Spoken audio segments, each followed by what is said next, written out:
Conditions climatiques, besoins industriels et domestiques, démographie, la demande européenne en énergie électrique est en constante évolution.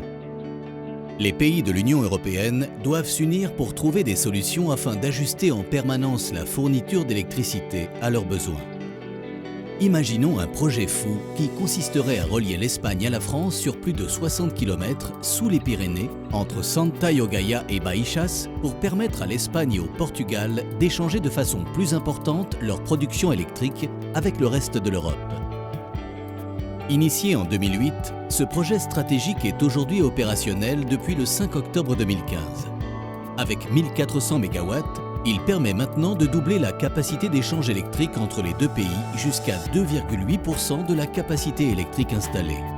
Cependant, nous sommes loin de l'objectif de 10% établi par l'Union européenne et pour l'atteindre, de nouveaux projets sont actuellement à l'étude.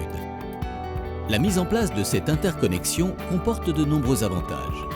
D'une part, contribuer aux objectifs de réduction des émissions de CO2 avec une meilleure intégration dans le réseau européen des énergies renouvelables qui représente plus de 40% de la production espagnole.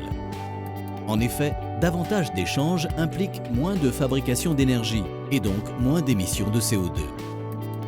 Par exemple, pendant les pics de chaleur, l'Espagne importe beaucoup d'énergie de France, alors que durant l'hiver, c'est l'inverse.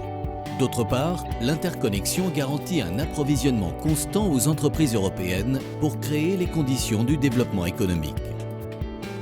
Enfin, l'augmentation de l'offre permet de créer une saine concurrence au bénéfice de tous les Européens.